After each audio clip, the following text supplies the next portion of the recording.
Hey, Mark here, and I have a really fun giveaway for you. I have 5 4K copies of Fallout Season 2, and if you'd like to win a copy, just shoot me a message and be like, Mark, I love Fallout. Walton Goggins is great. I would love to have a 4K copy of Season 2 with a bunch of extras and commentaries, because that's a pretty great giveaway. So yeah, just shoot me a message and just be like, Mark, Walton Goggins is wonderful.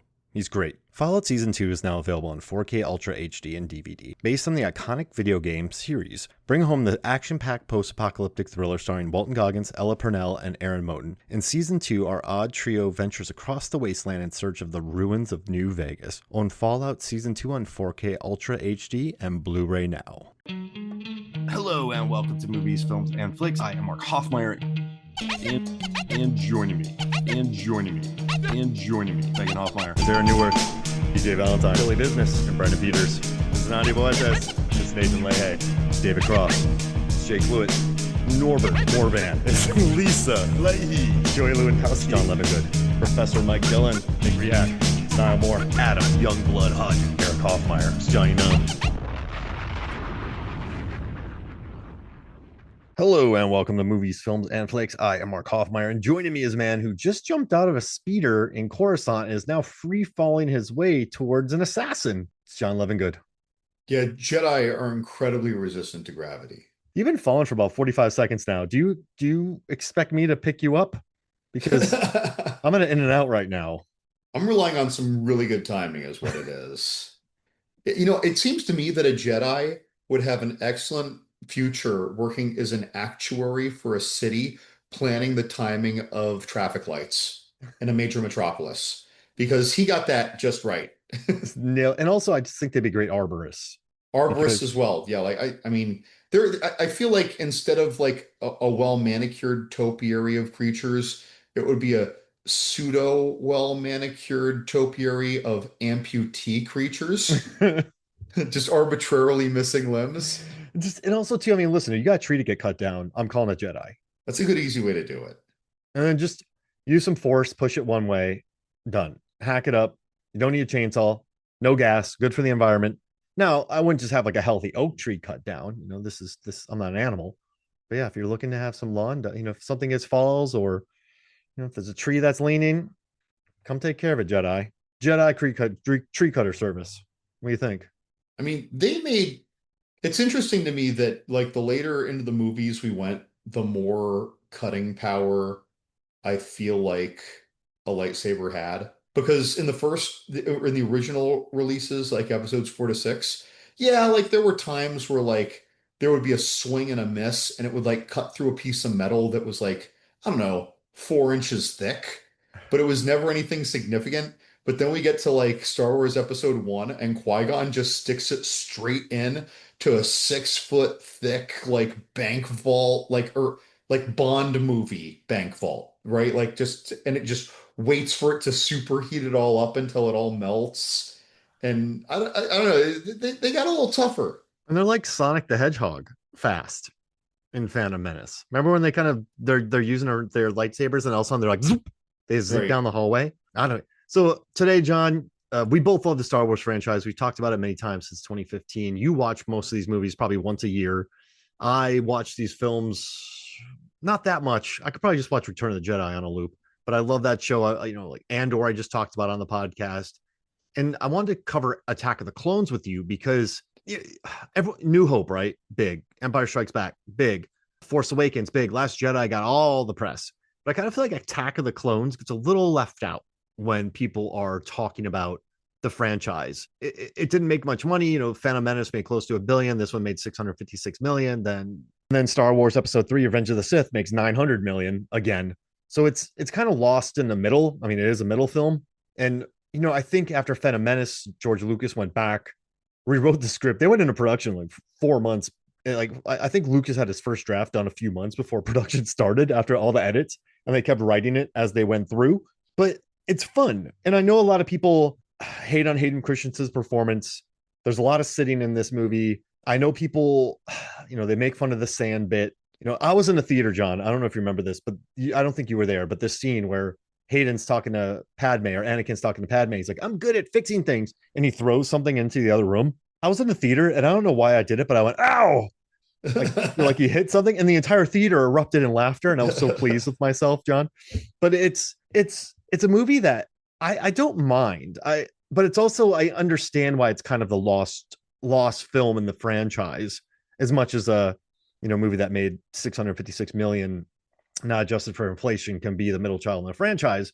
But there's enough to like here, and there's a few bits that I absolutely adore. I don't know about you. It's really enjoyable, but like when this came out, it was the fifth. Let's. I'm not counting the Ewoks movies, but when this came out, it was the How dare you? fifth. It was the fifth of the episodic movies to come out, and it was absolutely the bottom. And then when the sixth came out, when Revenge of the Sith came out, it was still absolutely the bottom. I but despite it being and I'm saying absolutely, right? Despite it being absolutely the bottom, it's really enjoyable. It's just that to me, the stakes and the scenarios, not all the scenarios, but that have to do with combat, but most of the action and combat scenarios feel more like something from a hokey original Star Trek series episode, almost like that flying alien planet where they had the factory with this almost obstacle Oh course that was yeah, kind of yeah. like the it's kind of like the ship core in Galaxy Quest, but in Galaxy Quest they made they made fun irony out of it. Whereas in this, it's just like this is the scenario. It's very much a video game scenario, and it just so a lot of these scenarios they just didn't have as much gravity, even though they were still very glitter and bright lights and fun entertaining, I guess. So it was hard to take it as seriously. I'm actually really happy that you brought that up, because when Lucas got the notes back from Phantom Menace, people didn't like all the politics, people didn't like this or that or that. So then he just tossed in more action scenes for this. He tossed in more of a love story. And that's why in the beginning we have that airspeeder chase where they Anakin and Obi-Wan pursue Zam Wesell. And I do like that shows how Anakin has evolved. That's like an interesting evolution. But then you go forward and then you have Obi-Wan versus Jango Fett. You have the rain fight, which is still fun. And then you have the asteroid field chase, which has some of the best Ben Burt sound effects ever. And we can talk about that later. But then you have the Tusken Raider massacre. Then you have the Battle of Geonosis. Then you have the factory. And then you have the Jedis. Then you have the Graham Arnie invasion. And then you have the final duel. Yeah, they're kind of tossed in. And at its core, this movie's pretty simple. Padme has an assassin, which is kind of crazy. So Jango Fett is hired by Darth Sidious hires Jango Fett or Dooku. Jango Fett hires Zam Wesell. Zam Wesell gets a robot to deliver bugs into Padme's Slugapedes. slugapedes into Very the room. venomous slugapedes. This is I guess you can't trace it back. I mean, watch what steps you make so people can't trace your steps. But I think that this movie, so you have that, and then the two of them go to Naboo, and then Obi-Wan famously can't figure out a library, and so he goes to a cloning planet, which is pretty cool. Has a fun fight with Jango Fett, some excellent sound effect. Then you have Padme and Anakin. They have their little adventure, their little love story, but then they leave, and then they all get kidnapped. And then there's a gladiator fight with some bugs. And then there's a Jedi fight where the Jedis get it handed to them. Yoda rolls up. I do love the final battle, though, between the droids and the clone army. And then you just have the final fight where not really anything gets solved. So it's not much of a movie. It's a bridge movie for sure. But yeah, it doesn't it doesn't do much. But it does have that awesome scene. So the asteroid dogfight, I researched this. And so what they did was Ben Burt created the iconic seismic charge sound in Attack of the Clones by designing an audio black hole, a moment of total silence followed by a high-pitched echoing blast. The sound was designed specifically for the scene, utilizing a combination of a delayed explosion, electronic whines, and a sharp ringing or shattering sound to create a unique echoing sonic boom. I will never forget that sound in the theater. And I will never forget when the clones are battling the droids and they're in that big dust cloud after the ship blows up that gets targeted by the clone troopers and just explodes, and you just have this massive dust fight. I don't think I'll ever forget Yoda popping out his lightsaber, which I love. I love when Obi-Wan jumps through the window to grab the droid. That's pretty gangster.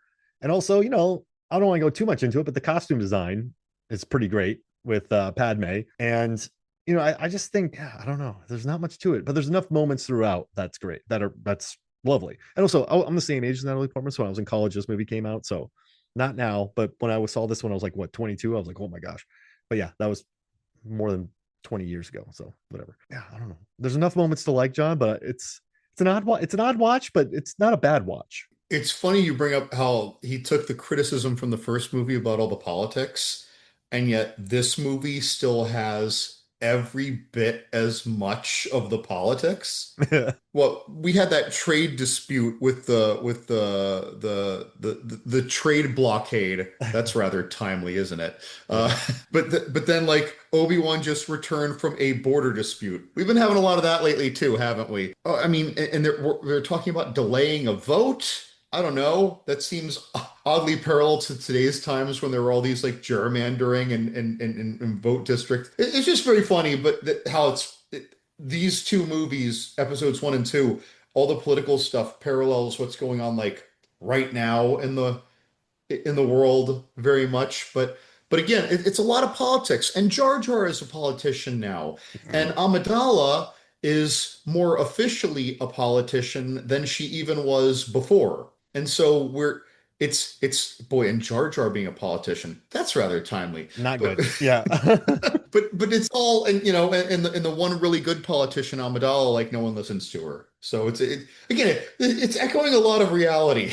You could look through now or back in the day when people were trying to do that. And I think that's why it works though. I mean, Lucas based the first film off the rise of Nazi Germany and fascism. And I think this, yeah, I mean, it works. It does. And also the plot's pretty crazy though. So Palpatine, Darth Sidious, hires Count Dooku to run the separatist army, correct? And Sure. while they are causing chaos with their droids and assassination attempts, this is pushing. They randomly find a clone army, and this is pushing everyone to go find these clones so that the clones can battle the droids, the separatists. This is a lot of planning, and it pays and it works, John. So it's Darth Sidious, the separatist army. He raises them so that they cause enough problems that he can raise his own army, which will then fight for him and eventually kill all the Jedi. And then he can have control of the universe without a Senate because he was given powers by Jar Jar. Well, I mean, maybe the galaxy, but more specifically the Federation he Yeah, had that's true. power The over. Federation. And he But and the yeah, good Federation point. pretty much runs the galaxy, and the galaxy is pretty much our known universe in this anthology. And so they want Obi-Wan to get captured. So then Supreme Chancellor Palpatine, he can get executive powers and he can have control of the clone army, which then will kill the Jedi. So Yoda's right. Yoda's mean mugging Palpatine a lot in this movie, by the way. I do love when Yoda rolls up with the army. He's like, we did not win. Like this, what did he say? Oh, victory, say, Master Obi-Wan? Not victory. The shroud of the dark side has fallen. Begun the Clone Wars has. So Clone War has. He kind of calls it out.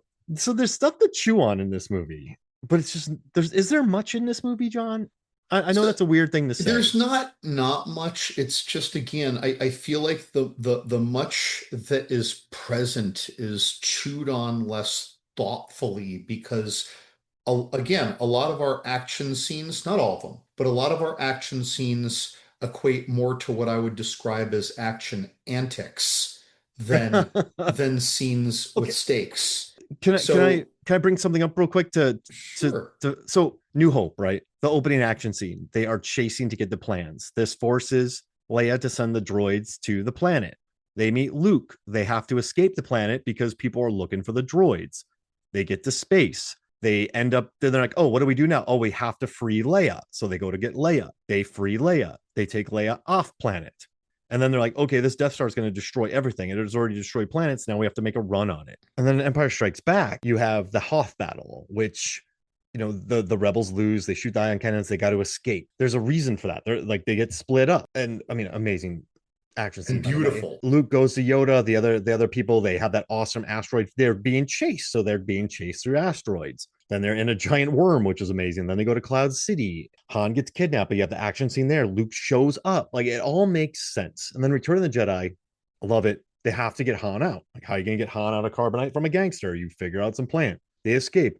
They all get split up again. You go to Endor, you team up with some Ewoks. But even the Ewok scenes make sense with the speeder bikes. Then they plan the attack. You split up everything to threes.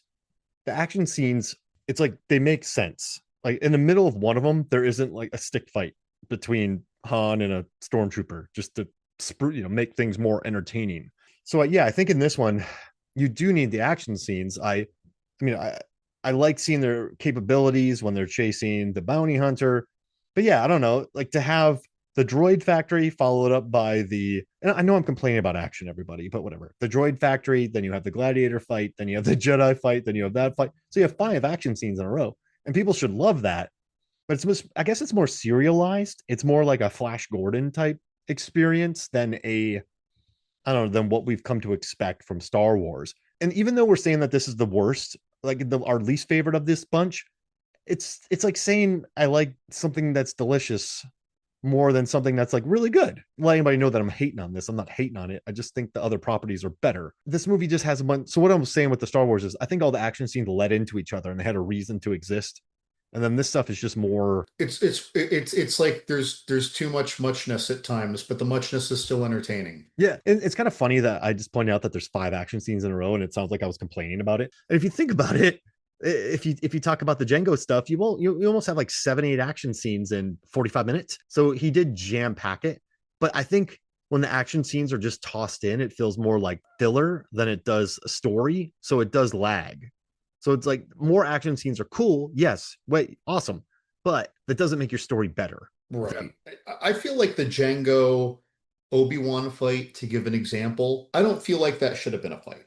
I feel like that should have been not even 30 seconds of action before, I'm sorry, Django, right? Did I say Django? Django. Before Django escaped. I think it should have been just enough to show that Django was very wily. But realistically, Obi-Wan's walking out as he's like getting to his ship.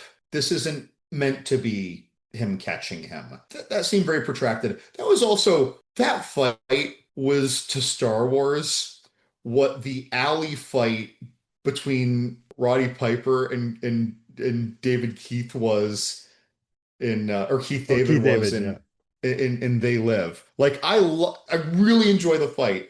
It's just that fight hardly needed to be there, and it was 10 times longer than it had to be.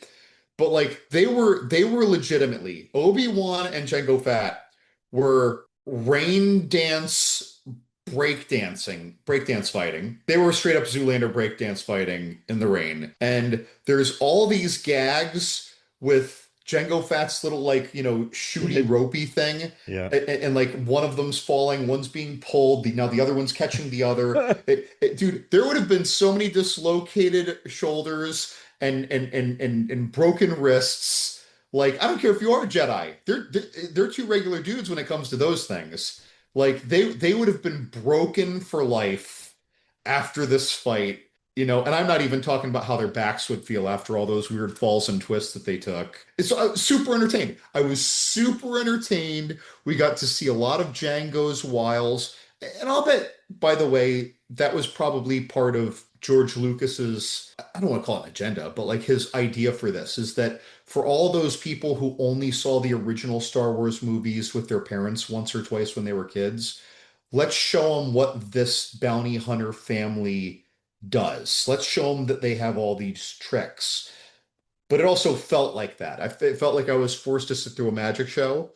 It's just that I enjoyed the magic show. Yeah, no, I love this magic show. We get to see an elite Mandalorian battling a Jedi, and it's awesome. But I love too that Obi-Wan's like, "Don't lose your lightsaber," and he keeps losing his lightsaber. Yeah, so that was kind of funny. But it's such an odd thing, Joe. I've never really thought about this. Where here's this action scene in the rain, we both love it, but then it's also just not necessary. But like, who am I to complain about a Mandalorian and a Jedi fighting? It's an odd bit to kind of single out. If we're talking about egregious scenes, I don't mind that as much. Boba got in on the action.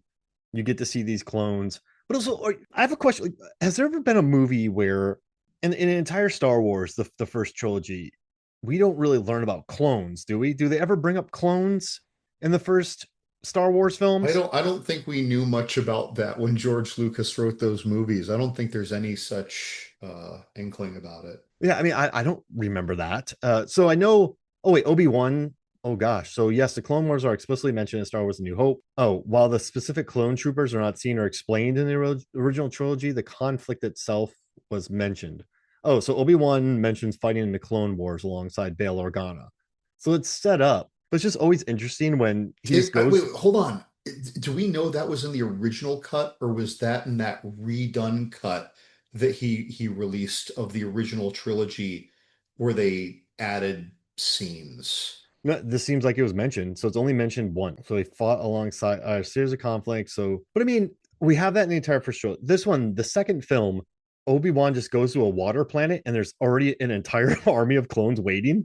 It's just, it seems, it's kind of convenient. If that, I mean, I guess someone would have found him eventually, and he was kicking his plans into gear. Darth Sidious, yeah, I just love when an entire army is just there randomly. Can we talk about what is now, as a 45-year-old man? I need to give that disclaimer because this doesn't apply to the 35-year-old John or the 25-year-old John.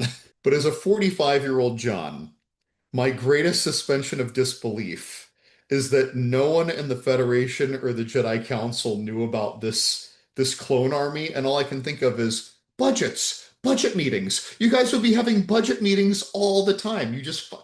People would be able to explain this money. There would be vouchers. Like there would be all these meeting prospectus, like documents, like that just got hand waved away. And by the way, of course, at the same time, this is not a movie for adults. This is a movie for the whole family. Yeah. So I know that a lot of things get dumbed down, but at the same time, for nobody to have any idea or to be able to just like boop, boop, boop, boop, boop on the computer and look up some old budget meeting from whenever and realize that there was this clone army ordered. This is a thing. They would have had Outlook reminders for follow-up meetings. How's it going with the clones? Are they keeping up their end of the deal, or do we have to renege on our next payment? Like this would be a thing. Again, 45-year-old John. Observation. No, you're correct, and I found out what the theories are about why and how they were paid for.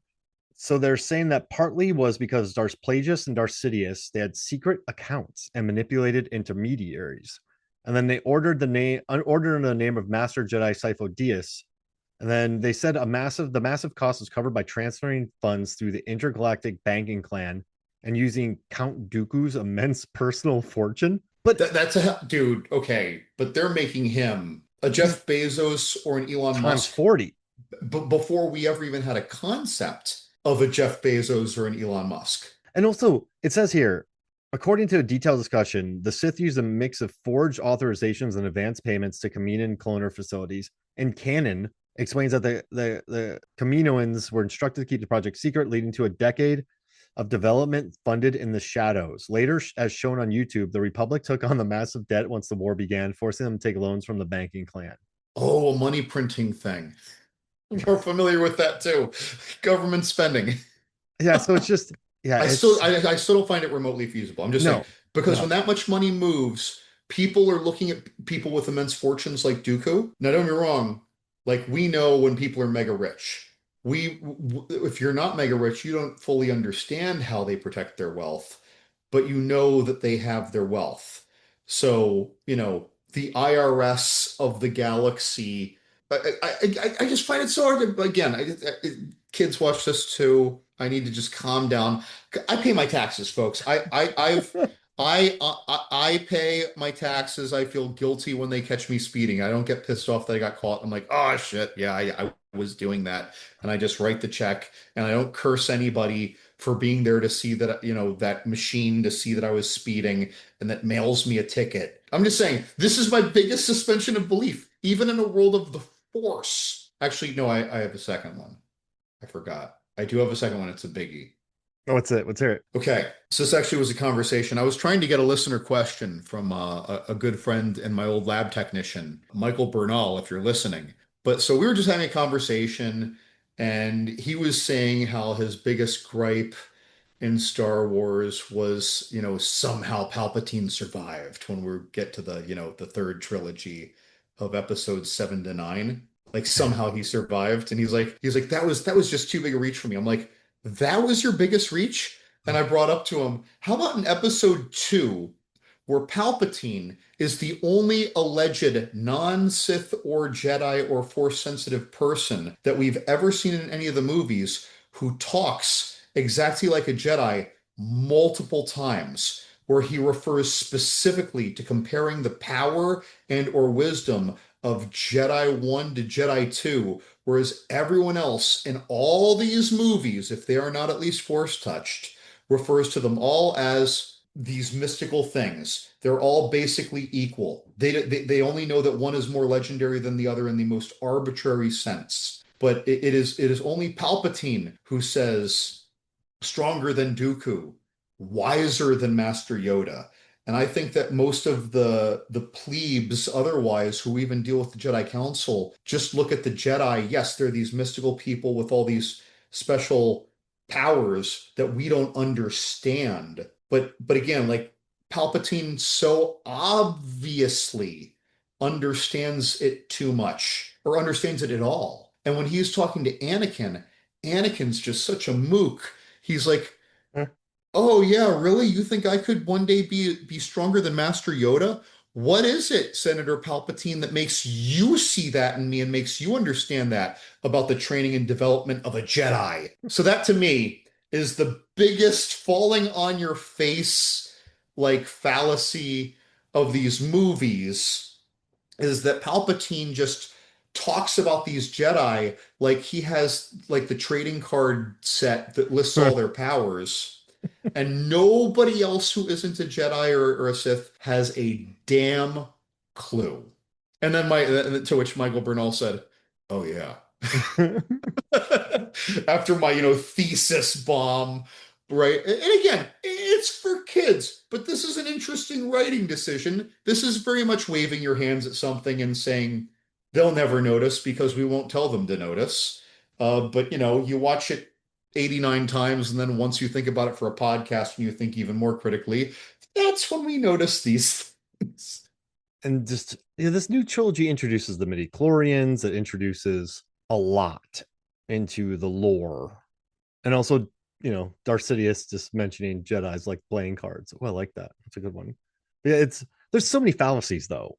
And I guess another thing. So the Trade Federation it had Senate representation, but it was like it was a rival to the Galactic Republic. So the Trade Okay. Federation paid for the droids, but they were secretly being run by Sidious and Dooku. Oh dear, I've gone cross-eyed.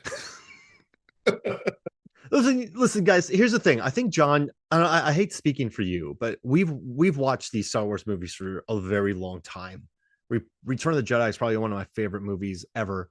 My buddy and I once beat a couple people who had Star Wars tattoos at Star Wars Trivial Pursuit, but I've never, aside from reading Tales of Jabba's Palace, Tales of the Mos Eisley Cantina, playing Battlefront a little bit, I don't think I've ever explored the lore. Have you dug deep into the lore? Oh no, I just live the movies. The Yeah. movies, some of the shows, and only some of the shows, but the movies, period, for and me, and most of the time. and also though, I just like the world, and so when he said midi chlorian, I was just like, whatever.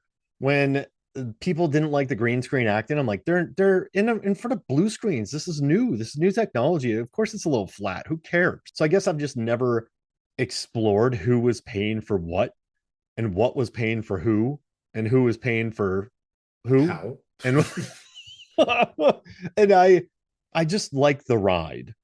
But I guess there is an odd disconnect with this one though, because it just doesn't feel organically structured. And I think that was with all the notes that Lucas got after Phantom Menace. And now, granted, say what you want about Phantom Menace. I was talking to Brandon Peters on his show. I joined him for some talks about Batman, the show from the 1960s. He said like Phantom Menace is like one of the all-time blank check movies where George Lucas had no oversight. He just made his movie, and it's kind of pure. That's why I love it. And I think Attack of the Clones just smells a little bit of notes. And he still directed it. He still wrote it. He brought in a writer to help him.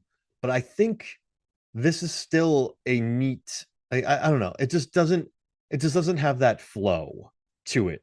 if that makes sense. Also, I think it has some of the more cringier versions, moments in the entire franchise. For me, it's when Obi-Wan is talking to Padme's security officer.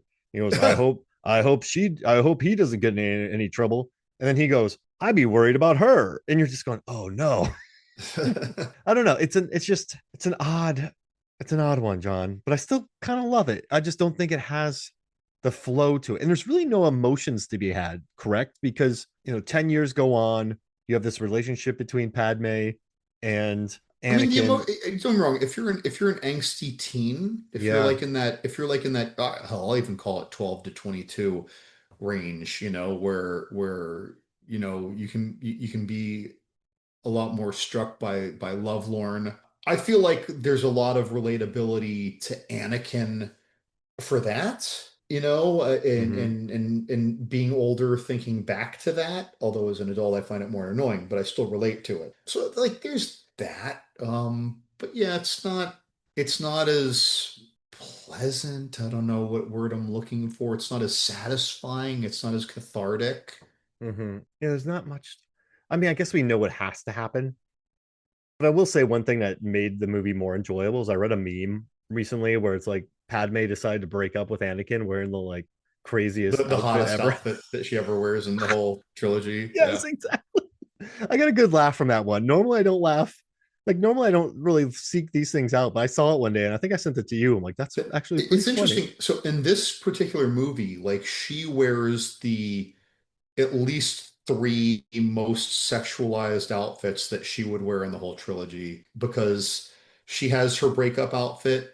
She has when she first meets him, she's actually in a pretty nice snug black thing that shows a tiny bit of cleavage. And then when they're in the arena, which makes no sense, by the way, that arena sacrifice to entertain the Yeah. winged alien peasants, They like can't this do was that. like that scene, talk about reeking of notes. It's like someone just saw Coneheads and they loved the gladiatorial arena scene in Coneheads. And it felt a lot like that with the kind of claymation monster with the nose ring, like Narfel the Garthak. Great, Like, great sound design though. That praying mantis creature sounded awesome. But yeah, yeah, but again, these three no stakes. creatures and just that whole scene very out of place. But then, oh, what's Padme wearing? And if she's your type, she's wearing a tight white outfit. But so like she was in her absolutely three most sexualized outfits in the whole trilogy in this movie. I read about the costume design, and they just kind of wanted to free her up to be less. Remember Phantom Menace? The poor girl was just loaded She up. was always in those Yeah, bulky, like ornamental outfits. But actually, it struck me also as not just Coneheads, but as it was very Star Trek. Again, original, yeah. like original Star Trek. Like that outfit almost in that scenario kind of smacked of that. This is a dumb question, but it feels like most of the action scenes. And listen, Star Wars is some of the greatest films ever made. But let's just talk about some excellent action films. Most action films, I think, have some stakes to them, and this one didn't. I think it was a setup for the Jedi's, but to land and do all their stuff. But the problem is, if remember in Braveheart, in the deep background, there's one extra just kind of slightly smacking his sword against the guy, then he does a somersault, and you're just I remember watching that and going, what is it? Took me out of it. And so in this one, the Jedi's are just doing a lot of spinning and they're just getting wiped out. There's one Jedi who runs up on Jango Fett and just gets shot. It's like, what was your plan? You're a Jedi. What was your plan? And so it does a good job demystifying them. But yeah, that's like an action scene that I just don't think was, I don't know. But I will say Lucas, yeah, Unceremonious. I will say Lucas excels during the clone versus droid battle. I love when Yoda's like, target the ships, and they blow up one, and then the huge sand, like just armies are running at each other. Two completely disposable armies, mind you. And I just like the scale of that. I think he was able to capture the scale. Also, I like that Padme falls out of ship and they're like, she'll be all right. So I don't know. It's a bridge movie for sure. None of the main characters can die. Obi-Wan can't die. Anakin can't die. You don't know who's going to, Yoda's not going to die. Palpatine can't die. So you're kind of just going through it. But I will say, man, there's scenes that make this worth it. And this movie goes by, it's enjoyable. And you know what, man? Like, as much as people don't like the prequel trilogy, people are coming around to it. I like how earnest it is. I think it's like a very earnest, naive, singular vision from George Lucas, and I admire that. And even Hayden Christensen, I know that I hate them, and his line reads about singing, but I think he's very good at conveying emotion just on his face.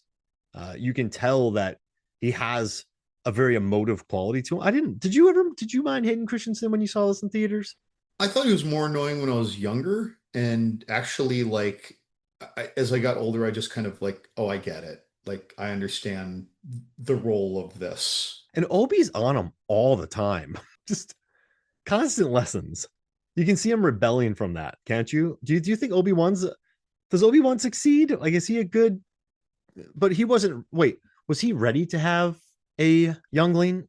He was still under the Maybe. tutelage of Qui-Gon when he got Honestly, him. so when I see how whiny and resistant and kind of rebellious to Obi-Wan that Anakin is after all this time, all I can think is I just don't find it credible that he was kept in training.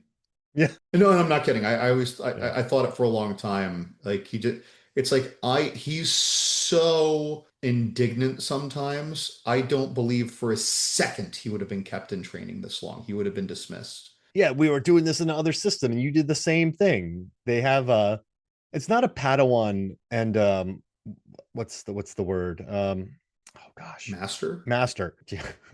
But yeah, I've watched this movie a bunch of times, listened to all the commentaries, and I still am just missing words. But yeah, it's they don't have that relationship. But I think maybe Obi-Wan was young, he made some mistakes. But yeah, I mean, also, yeah, he's just kind of a brat. And he goes hard at Padme.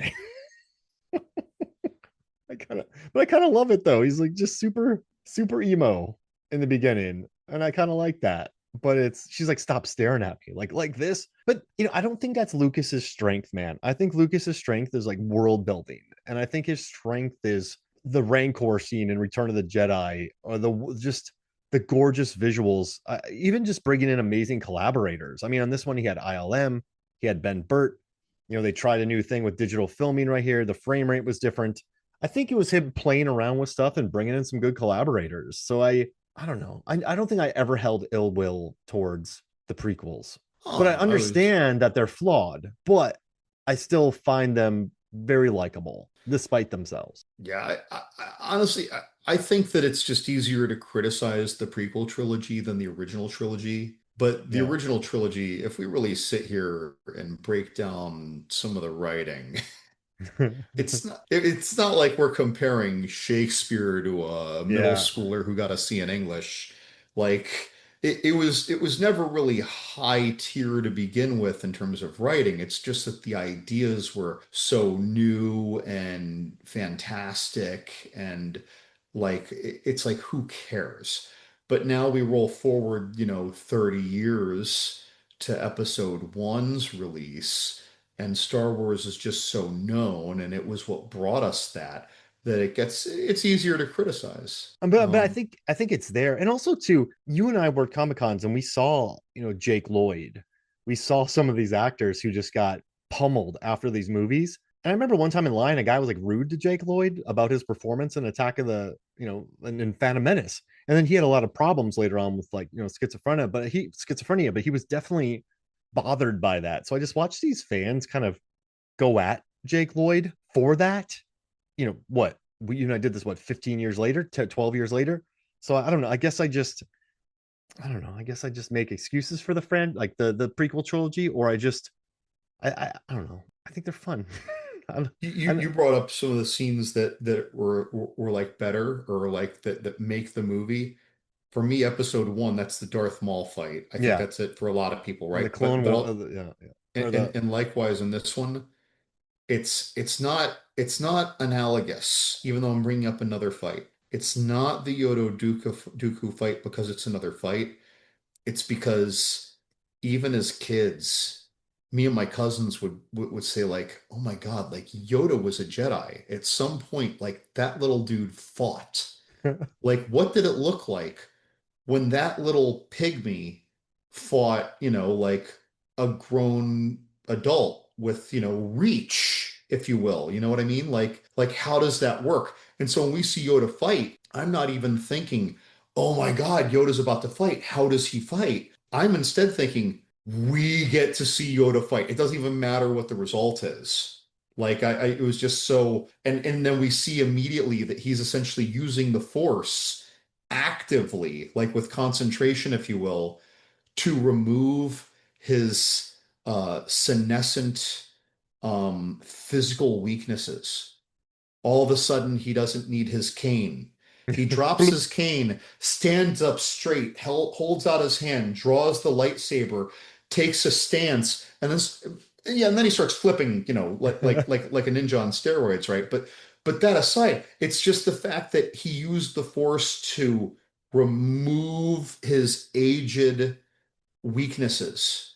Like immediately, you're just like, whoa. Like for me, that was just like the opening of Korra when we first see Darth Maul, and they're saying, we'll take the long way. And me and my cousin in the theater, looked at each other at the same time, looked right at each other, said, you damn right you will.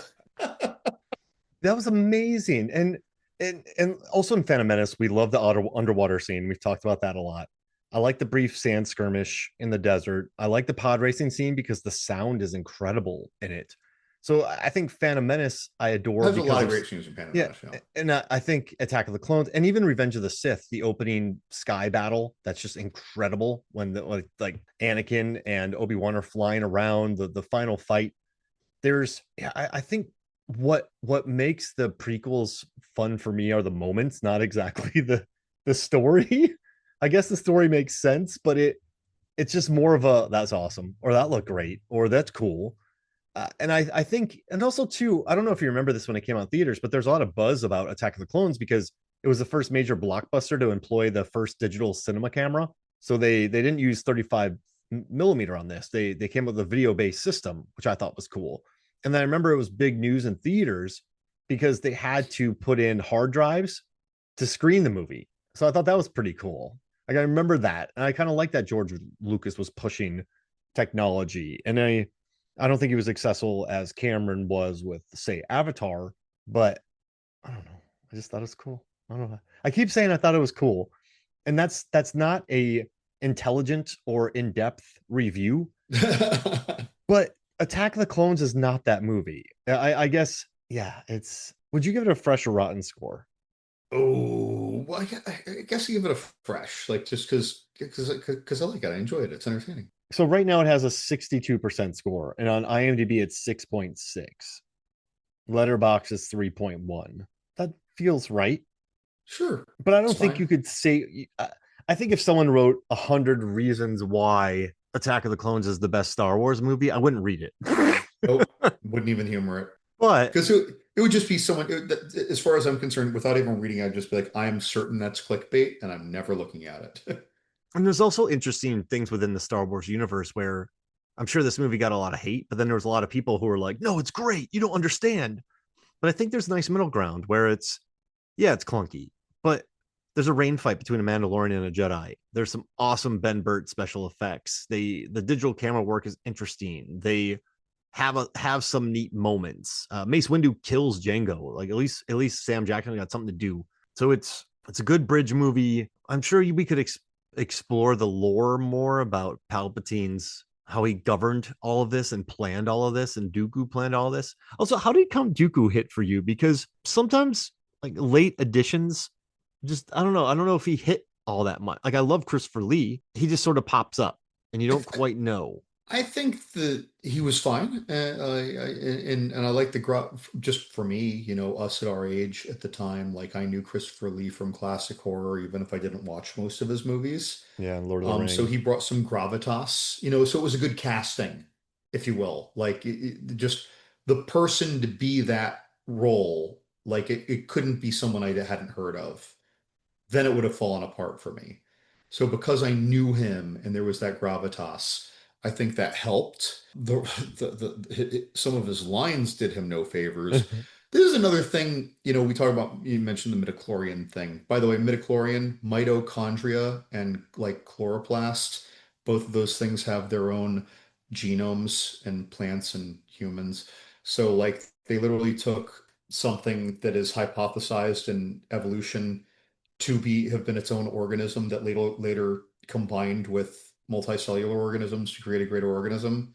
They took those two mysterious things, put the words together, you get midichlorian.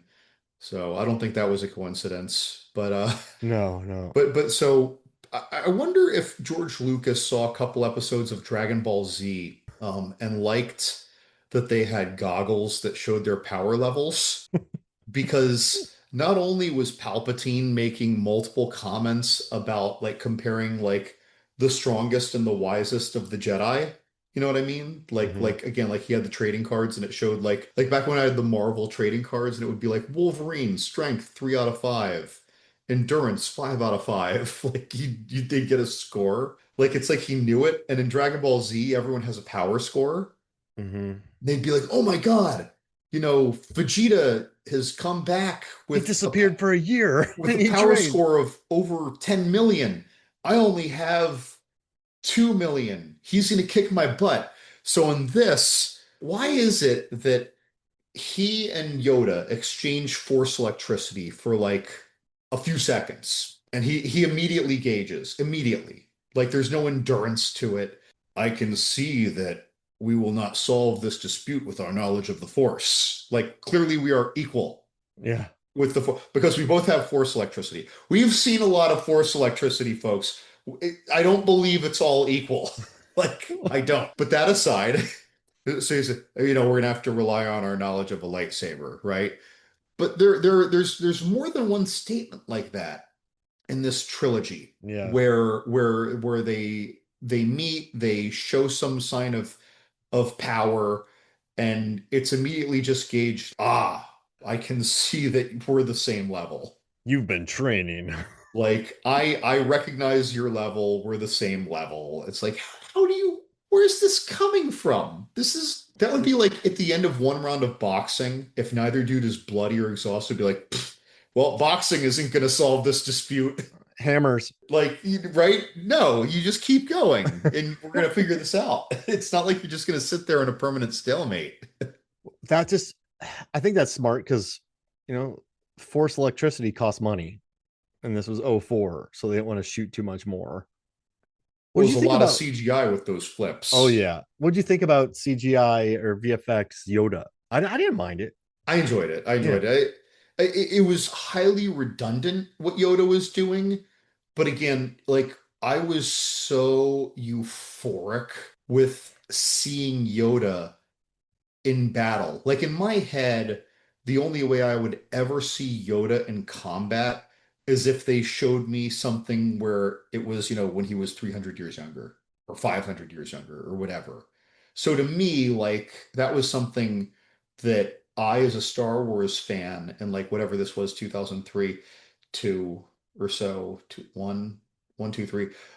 I was at peace with the fact that I would never know. It was like purely mystical. It was like having faith that it would be awesome. You know what I mean? And then I got to see it, and it was just so satisfying. So, like, I think that's what seeing Darth Maul was so cool about. It's that we got to see a Sith that wasn't Darth Vader. yeah, that was And that cool. Sith wasn't just not Darth Vader, it's that he didn't fight like a knight in heavy armor like Darth Vader did. He fought differently, right? Because Darth Vader was like a knight in heavy armor, which would be terrifying to Luke Skywalker, who was like more of your duelist, your, Princess Bride warrior with a rapier almost. He was very light and spry and quick versus this big hulking menace with Darth Vader was very quick in his Yeah, reflexes, but was a big hulking menace with big swings. So to see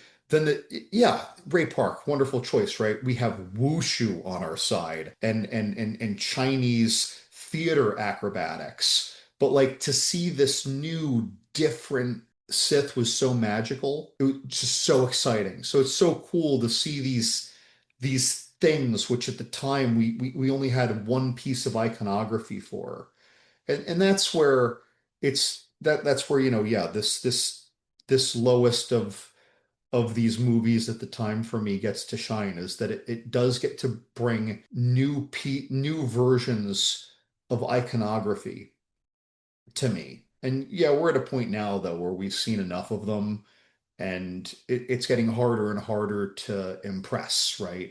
Because we just had one, when we get another, it's super cool. Once we get a third, we can be critical. No, you're right. It's man, I wish I had something to say about Attack of the Clones other than a It's fine pretty Star Wars. cool. It's Yeah, it's pretty pretty cool. cool. It's pretty cool. It's a cool movie. It's just yeah, I remember walking out of the theater thinking it was good. It didn't let me down. I think it just the but also I think this movie did a good job of sending you out on a pretty big high with Yoda with the lightsaber. Oh yeah. And I think that's what Phantom Menace and both this did. Everyone's cheering. I remember everyone cheering at Attack of the Clones because of the lightsaber. So I think anything that they qualm that they had was probably forgiven. And I'm a college age kids too. Like you and I don't know. Me in college, I watched everything. I don't think I was as discerning as I am now, or have seen as much as I have. So, but also too, you got to understand when I watch Star Wars movies or TV shows, Book of Boba Fett, admittedly, wasn't great, but there's a Rancor. I think he rides, and that's pretty awesome, John. So after everything, I was like, you know what? It's pretty cool. And there's some sea creatures in Obi-Wan. I'm like, I like that. So I guess I'm just not, I've never been the most critical of Star Wars fan. But also, too, you and I weren't in our teenage years when Star Wars came out, like the formative, that probably changed lives. I don't think Phantom Menace changed people's lives. Like I think Star Wars did. It's hard to get. I just grew up liking Star Wars. I like those Ewok movies. I went and saw remember when they released them in the theaters in the 90s in preparation of Phantom Menace. I went and watched those. So I don't know. I guess I just like that world and I like spending time with it. So even if it's clunky, I don't know. At least I'm in the world. I don't know. I kind of enjoy it. I like the lore of it. So that's where I stand. Well, you know I do. I literally watch all of the Star Wars movies at least once a year in Now, order. this is bad, but I also just, I don't know. Once again, John, It's cool. yeah. It's a cool movie. Like I know it's faults, and you know what, John? I think if you sat here and you just wanted to bury it, I think I don't know if I could mount a argument to change your opinion about it. Do you think you could change someone's opinion about this film? Well, yes, but you know what? I don't think it would be like going from like 1 or 2 stars to 4 or 5 stars. I think it would be like taking someone from like 2.5 to 3.5. Yeah, yeah, Someone who is like ambivalent or even a little dismissive to finding some things to appreciate that they hadn't thought about. But as I'm saying that, that's also the very point sometimes of listening to a long form discussion or movie podcast. Sometimes you hear someone discuss a movie and you only listen because you hate that movie and you find ways to think about it that you hadn't thought about it before because you're getting someone else's lens for a change. And all of a sudden you're like, oh my gosh, like, okay, all right, I'll give it a shot next time. And like you watch it and you're like, look, I still don't love the movie, but like, yeah, it's not as bad. Like now I get this or I yeah. see the this. So, like that's kind of why we're here. That's why we show up. We're here to sometimes we're here just to high five everyone else who likes the things we like. Sometimes we're here to celebrate in the badness of something that other people think are bad and just have a good time with it. But sometimes, and sometimes we disagree, but sometimes we're just here to shine a light in a different place on the stage than people ever saw before or let themselves see before. And, maybe that happened to a listener today. Wink, wink. I think you're right. I would just gauge see how quickly they reject it. So latitudes of rejection. I'll be like, what do you think about Attack of the Clones? I hate it. Worst movie ever made. All right, moving on. What do you think about Attack of the Clones? Yeah, it's not bad. Oh, you like it? Yeah, it's good. Oh, okay, moving on. What do you think about Attack of the Clones? Well, kind of. I'm not really a fan. I saw, I I could don't talk to know, that one. I saw something memey recently, and it's not really a sign of the times, although I think that we are a little more polarized in our willingness to love hate something with the existence of the internet than we were before the internet. I think we were a little more tempered before the internet, but that was standing. This little meme thing, the meme-ish thing said, "You didn't have a terrible day. you had a terrible 15 minutes. And I think that when people see one thing in a movie that they think is stupid or that sucks, I think they very readily make that a filter through which they view everything that follows and the way they remember everything even before that in that movie. And instead of being like I think this is a fun movie. That whole thing with Palpatine and knowing about the Force is utter stupid nonsense, but I still think the movie's fun, right? Like, some people don't think about things that way. They're just like, that is so stupid. I'm getting up, I'm walking out, or I dismiss all credibility of anything this movie. So that's the other thing. I think that we allow people to hear something discussed where we agree that the stupid thing is stupid, but we talk about the highlights when they were busy wallowing in the stupid. I don't know, it'd be like watching a football game and you just leave because a wide receiver dropped a pass. Sure. Yeah, just what? How come? I'm out. I'm That out. was This team's a significant play of the game. yeah. It just I'm out. It's so this is I hate to do this, but I think that happens to Deep Blue Sea a lot because I talk to a lot of people about Deep Blue Sea, and all they ever do, they're like, yeah, it sucks. Like the VFX suck, but I think I time the Who are VFX. these people? And I would like their addresses, please. Their Like addresses and so phone many numbers. people think this movie sucks. They're like the VFX is terrible. I counted it. It's like 13 seconds. So are you gonna let Rush 1999 VFX? The practical sharks in that movie are gorgeous. The animatronics are gorgeous. But you know what? Some scenes have bad VFX. It sucks. And I don't understand that about movies. I don't understand how one scene. I think if a movie ends on a sour note, you kind of maybe need to get over yourself a little bit to be like, okay, the ending put me off, but there is some good beats to it up until that point. I think that's yeah. It's just I can live with them. I don't know. I can look at movies like baseball. I say this a lot, but you can bet 300 and I'm happy with it.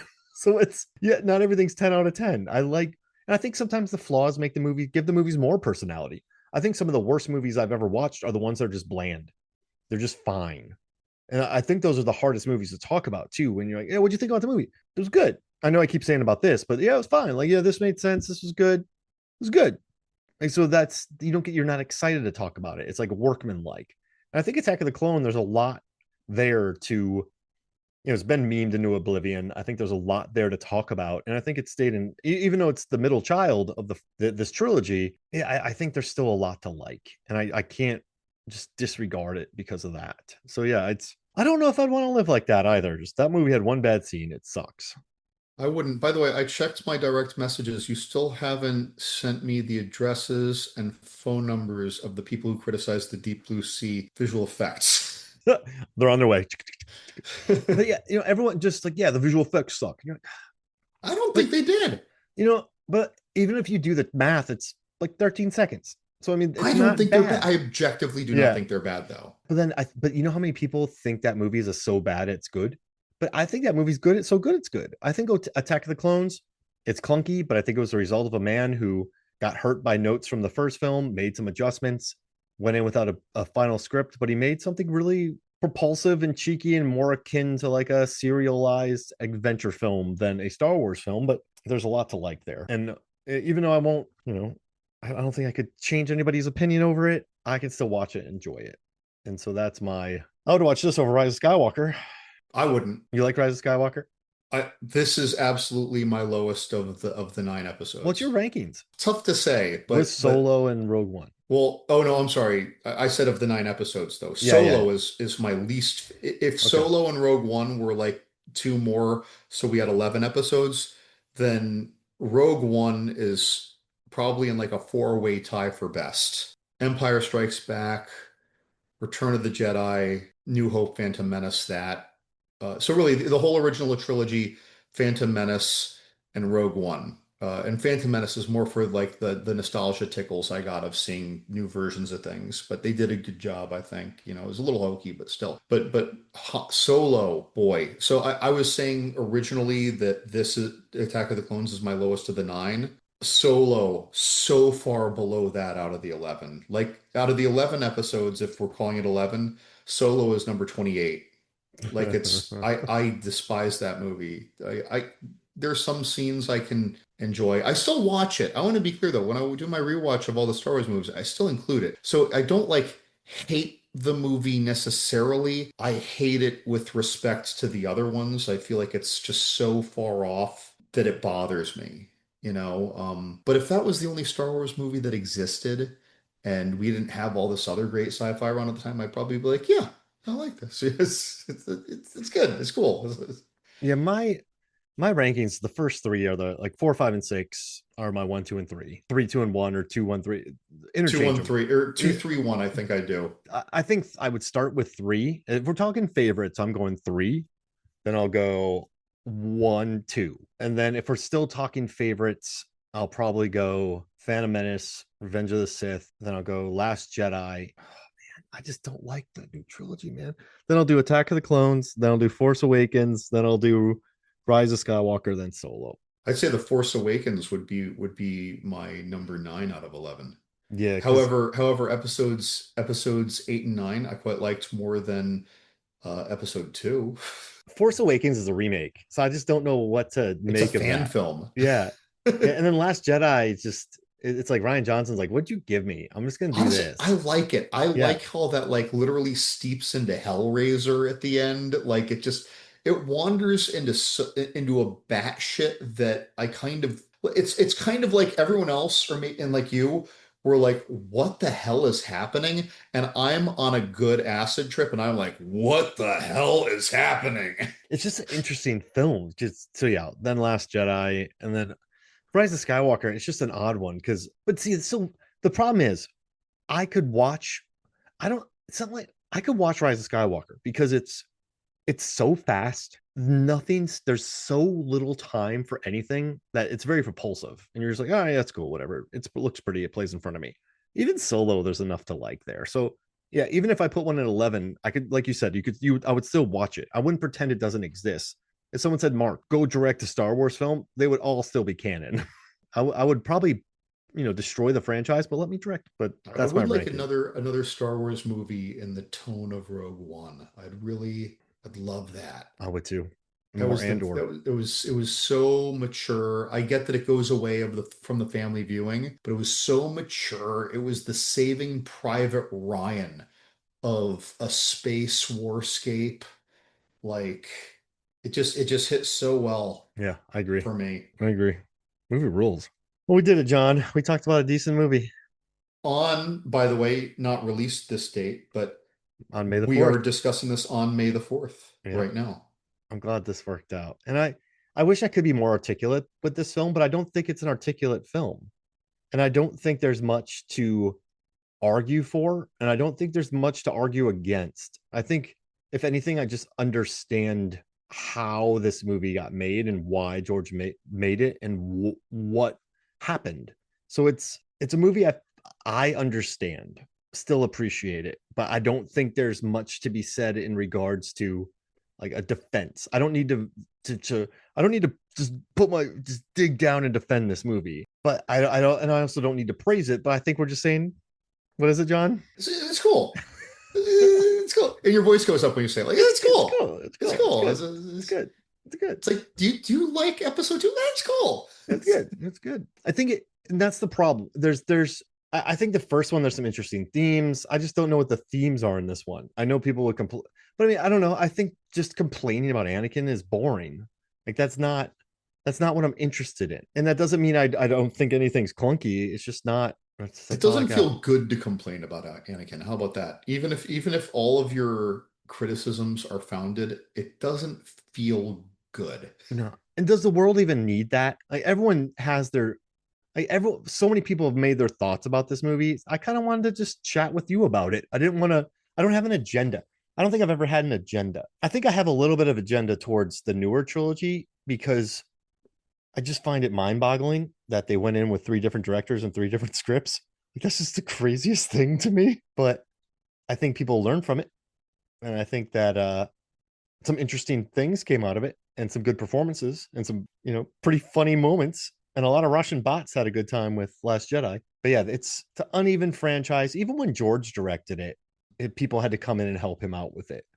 I think this is a franchise that has its has a personality, and I don't know. I feel like this is gonna sound really random, but I think Star Wars The Empire Strikes Back is almost bad for Star Wars because it's so good. Like it's such a good movie. It's a good movie. It's not pulpy. It doesn't, it's just a good movie.